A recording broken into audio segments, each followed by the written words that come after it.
दूर किसी जंगल में सभी पक्षी मिलजुल कर रहते थे। वो हमेशा मुसीबत में एक दूसरे की मदद करते, एक दूसरे की खुशी गमी में शरीक होते। एक दिन कबूतर चिड़िया के पास आता है।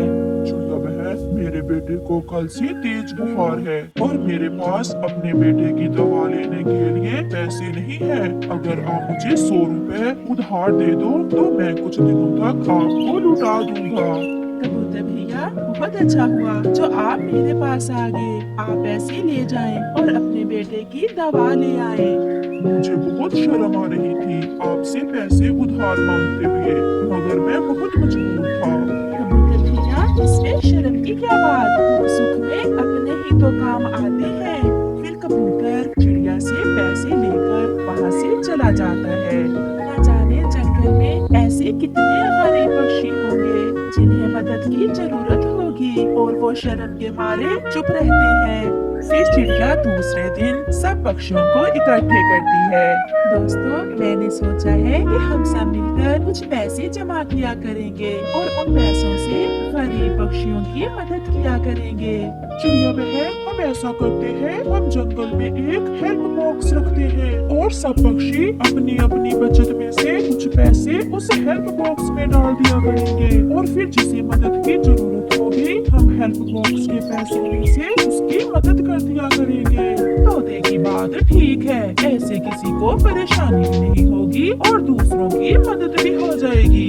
फिर वो सब ऐसा ही करते हैं। जंगल के रास्ते में एक बॉक्स रख दिया जाता है और फिर हर पक्षी अपनी बचत में से कुछ पैसे उस हेल्प बॉक्स में डाल देता। चिड़िया बहन, जो काम आपने किया है इससे बहुत से पक्षियों की परेशानी दूर हो जाएगी। कमजोर और गरीब पक्षी आपके हेल्प बॉक्स से पैसे लेकर अपनी खुशियाँ पूरी कर सकेंगे। कबूतर भैया, मैंने तो पहला कदम उठाया है और मुझे विश्वास ही ना था कि पक्षी मेरा इतना साथ देंगे। फिर एक दिन दूसरे जंगल से एक पक्षी आता है। चिड़िया, मैं बहुत गरीब हूँ, मेरी माँ बीमार है, मेरी मदद करें। फिर चिड़िया हेल्प बॉक्स में से कुछ पैसे उस पक्षी को दे देती है और वो पक्षी खुशी खुशी वापस चला जाता है। चिड़िया बहन, चलो हम चील दीदी के पास जाते हैं और उससे हेल्प बॉक्स के लिए कुछ पैसे लेकर आते हैं। चलो तोते भैया, शायद चील दी को हमारे हेल्प बॉक्स का अभी तक पता नहीं चला। फिर तोता और चिड़िया चील की तरफ जाते हैं। चील दी, हम सब अपनी बचत में से कुछ पैसे हेल्प बॉक्स में डाल देते हैं, ऐसे गरीब पक्षियों की अच्छी मदद हो जाती है।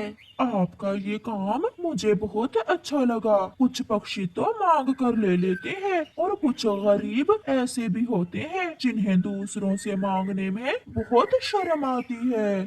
चिल्ली, हम सब थोड़े थोड़े पैसे बॉक्स में डालते रहते हैं, इससे किसी एक पर बोझ नहीं पड़ता।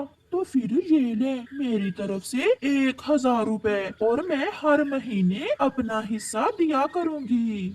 1000 देखकर चिड़िया और तोता बहुत खुश होते हैं। ऐसे ही दिन और रात गुजरते गए और फिर एक दिन कालू कौवे के पास 100 रुपए था और वो अपना 100 रुपए हेल्प बॉक्स में डालना चाहता था। अगर मैंने ऐसे ही 100 रुपए हेल्प बॉक्स में डाल दिया तो किसी को क्या पता चलेगा कि मैंने हेल्प बॉक्स में 100 रुपए डाला है। मैं सबको बताकर ये पैसे डालूंगा। कालू कौवा चिड़िया के पास जाता है। चिड़िया, हेल्प बॉक्स कहाँ है? मैंने 100 रुपए हेल्प बॉक्स में डालना है। कालू भैया, रास्ते में सूखे पेड़ के पास, आपको पता तो है। वो मैं भूल गया था। फिर कालू कौवा वहाँ से तोते की तरफ जाता है। तोते, मैं ये 100 रुपए हेल्प बॉक्स में डालना चाहता हूँ। क्या तुम बता सकते हो कि हेल्प बॉक्स कहाँ रखा है? सूखे पेड़ के पास रास्ते में रखा हुआ है हमने हेल्प बॉक्स। अच्छा अच्छा। ऐसा कहते हुए कालू कौवा कबूतर के पास जाकर भी वही बात करता है। मैं तो हर रोज कुछ ना कुछ पैसे हेल्प बॉक्स में डाल देता हूँ। कालू, आप जैसे अमीर पक्षियों की वजह से ही हम जैसे गरीबों का गुजारा होता है। मैं अब भी ये 100 रुपए बॉक्स में डालने जा रहा हूँ। ऐसे पूरे जंगल को बताने के बाद कौवा 100 रुपए हेल्प बॉक्स में डालने चला जाता है। वो बॉक्स को हिलाकर देखता है। अरे इस बॉक्स में तो बहुत पैसे हैं। इतने पैसे तो मेरे पास भी नहीं हैं। फिर 100 रुपए बॉक्स में डालकर कालू कौवा घर चला जाता है। कालू, जो 100 रुपए तुम्हारे पास था वो कहाँ है? मैंने वो 100 रुपए हेल्प बॉक्स में डाल दिया है। दूसरे पक्षी है ना ऐसे कामों के लिए, तुम्हें क्या जरूरत थी मेरा 100 रुपए बॉक्स में डालने की? ये सुनकर कालू हंसने लग जाता है। गोरी गोरी, जब मैंने 100 रुपए बॉक्स में डाला तो मैंने देखा कि बॉक्स बहुत भारी है और उसमें ढेर सारे रुपए हैं। अच्छा कालू, तो फिर क्या ख्याल है? आज रात को ही मैं वो हेल्प बॉक्स उठा लाता हूँ। उसके ताले की चाबी तो चिड़िया के पास है, मगर हम ताला तोड़ लेंगे। और उन पैसों से मेरे लिए सोने का हार लेकर आना। फिर रात हो जाती है और कालू अपने घर से निकलता है। वो इधर उधर देखता है और हेल्प बॉक्स उठाकर वहाँ से भाग जाता है। सुबह हो जाती है। पूरे जंगल में शोर मच जाता है कि हेल्प बॉक्स चोरी हो गया है। किसी भी तरह हमें उस चोर को ढूंढना होगा। अगर इस बार हमने वो चोर ना ढूंढा तो वो फिर से ऐसा ही करेगा। वो जालिम गरीबों की खुशियाँ चुरा कर ले गया। गोरी और कालू भी सब पक्षियों के साथ हेल्प बॉक्स के चोरी होने का दुख कर रहे थे। अब कहाँ मिलेगा? जो भी होगा वो तो अब तक बहुत दूर चला गया होगा। हाँ हाँ, छोड़ो, जो हुआ उसे भूल जाओ और एक नया बॉक्स लाकर वहाँ रख दो। ऐसे कैसे छोड़ दे? हम कल ही जेल से 1000 रुपए लेकर आए थे हेल्प बॉक्स में डालने के लिए। अगर पता होता तो हम वो 1,000 ही न डालते। आप सब यहीं बैठे और किसी को भी दूसरे जंगल ना जाने देना। मैं और कबूतर अभी थोड़ी देर में आते हैं। फिर चिड़िया और कबूतर वहाँ से चले जाते हैं। वो सीधे पुलिस के पास जाते हैं। तोते, मैं पानी पी कर आती हूँ। चिड़िया ने कहा है कि कोई यहाँ से नहीं जाएगा। कालू कहीं पकड़े ही ना जाए। इतने में चिड़िया भी पुलिस को साथ लेकर आ जाती है। तो बताओ, सबसे आखिर में पैसे हेल्प बॉक्स में किसने डाले थे? कालू कौवे ने। हाँ हाँ, कालू कौवे ने। कालू कौवे, चलो थोड़ी देर मेरे साथ चलो, तुम्हारी इन्वेस्टिगेशन करनी है। इतने सारे दूसरे पक्षी भी हैं, फिर इन्वेस्टिगेशन कालू से ही क्यों? मैं थोड़ी देर बाद बताता हूँ। फिर पुलिस कालू कौवे को थोड़ी दूर ले जाती है और उसे एक पेड़ से उल्टा लटकाकर अभी 2 ही डंडे लगाती है तो कालू गोरी को आवाज देता है। गोरी गोरी, जल्दी से घर से वो बॉक्स ला दो, पुलिस का डंडा बहुत बड़ा है। ये सुनकर सब पक्षी बहुत हैरान होते हैं और फिर गोरी हेल्प बॉक्स ला देती है और कालू को पुलिस पकड़कर अपने साथ ले जाती है। प्यारे दोस्तों, इस कहानी से हमें सीख मिलती है कि कबूतर जैसे कई गरीब हर गली मोहल्ले में होते हैं। क्यों ना हम भी हर गली मोहल्ले में एक हेल्प बॉक्स रखें जिससे गरीबों की खुशियाँ पूरी हो सकें। मम्मा, बहुत ठंड लग रही है, आज बहुत ठंड है। बस आज की रात है बेटा की कल मैं अपने बेटे को गर्म कपड़े ला दूंगी और मेरा बेटा आराम से सोएगा। मैं कल चिड़िया के साथ जाऊंगा और अपने बेटे के लिए गर्म कपड़े ले आऊंगा। कबूतरों का वो परिवार अपने घर में बैठा ऐसे बातें कर रहा था। सुबह हो जाती है। कबूतर को रात की ठंड अच्छे से याद थी। कबूतर समय जाया किए बिना चिड़िया के पास जाता है। चिड़िया बहन, आज रात हम सब ने बहुत मुश्किल से गुजारी है, बहुत ठंड थी। चलो हम कहीं से अपने लिए गर्म कपड़े लेकर आते हैं। परंतु कबूतर भैया, हम गरम कपड़े लाएंगे कहाँ से? हम तोते के पास जाते हैं, उसके पास पिछले साल के गर्म कपड़े पड़े होंगे, हम उससे ही पुराने कपड़े ले आते हैं। ये ठीक है, हम ऐसा ही करते हैं। चिड़िया और कबूतर तोते की तरफ जाते हैं।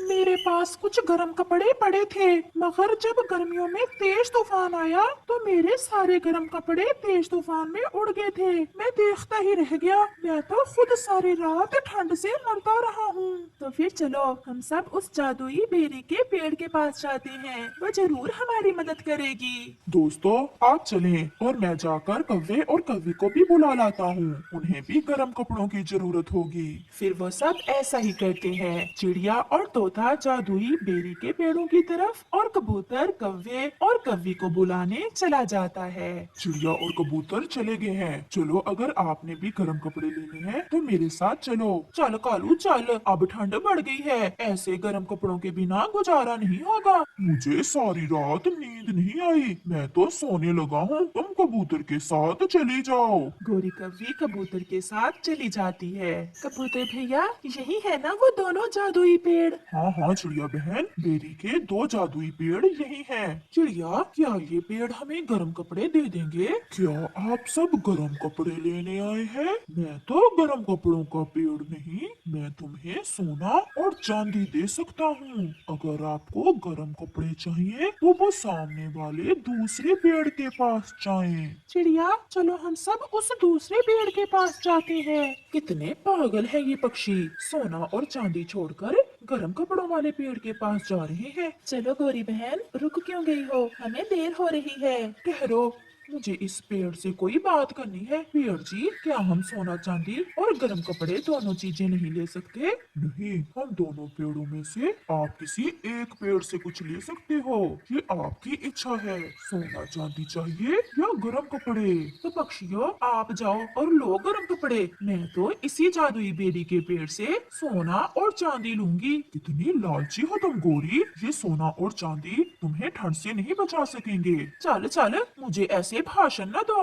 मुझे पता है मुझे क्या करना है। फिर चिड़िया कबूतर और तोता दूसरे बेरी के पेड़ के पास चले जाते हैं। बेरी के जादुई पेड़ जी, हम आपसे गर्म कपड़े लेने आए हैं। क्या आपने मेरे दोस्त पेड़ से सोना और चांदी तो नहीं लिया?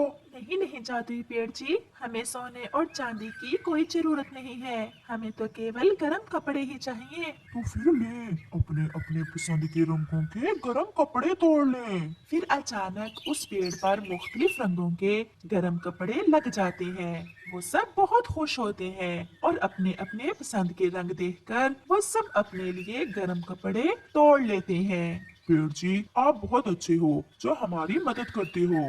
मेरा बेटा सारी रात ठंड से सो नहीं पाया था। मैं पिछले कई वर्षों से ऐसे ही पक्षियों की मदद करता चला आ रहा हूँ। बस लालच ना करना, अपनी जरूरत पूरी करना। फिर वो सब अपने गर्म कपड़े लेकर वहाँ से चले जाते हैं। गोरी भी सोने और चांदी के पेड़ से ढेर सारा सोना और चांदी तोड़ लेती है। मैं हैरान हूँ कवि, तुम्हारे सभी दोस्त गर्म कपड़े लेकर चले गए और एक तुम हो कि सोना और चांदी मांग रही हो। पेड़ जी, अगर घर में सोना और चांदी हो तो ठंड महसूस नहीं होती। अब मैं जाऊँ? जाओ और फिर लौट कर ना आना। हम दोनों पेड़ साल में एक बार ही आप पक्षियों की मदद करते हैं। फिर गोरी भी सोना और चांदी लेकर वहाँ से चली जाती। देखो देखो किकी, आपके पापा आपके लिए गर्म कपड़े ले आए हैं। ये गर्म कपड़े तो बहुत अच्छे हैं और मैं अपने बेटे के लिए लाल रंग की टोपी भी लाया हूँ। वो सब बहुत खुश थे क्योंकि वो अब ठंड से सुरक्षित थे। चिड़िया भी अपने बेटे को गर्म कपड़े पहना देती है। तोता तो हरे रंग में गर्म कपड़े पहनकर बहुत सुंदर दिख रहा था।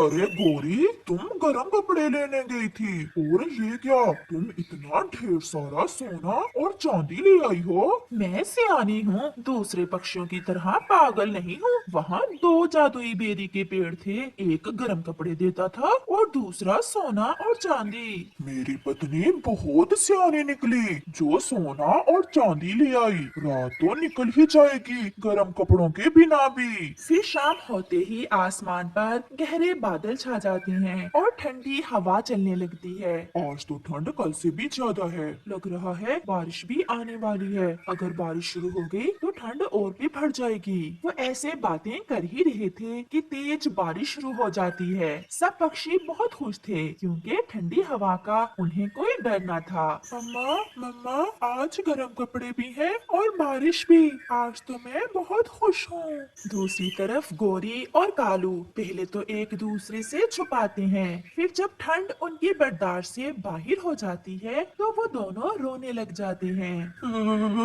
कालू क्या तुम्हें नहीं लगता मैंने सोना और चांदी लेकर गलती की।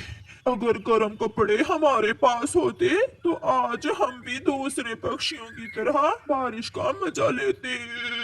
हाँ, गोरी मेरा तो ठंडी हवा से खून जम रहा है। अगर ऐसे ही बारिश होती रही तो मेरी तो कुल्फी ही जम जाएगी। अगर पता होता तो मैं अपने दोस्तों की बात मान लेती और सोना और चांदी लेने की बजाय गरम कपड़े ही ले लेती। सारे जंगल में सन्नाटा था और कौवों के रोने की आवाज दूर दूर तक जा रही थी। मर गए मर गए हाय मर गए बहुत ठंड है। कालू अब अगर आज बच गए तो हम कभी फिर लालच नहीं करेंगे। प्यारे दोस्तों, कभी लालच ना करो क्योंकि लालच बुरी बला है।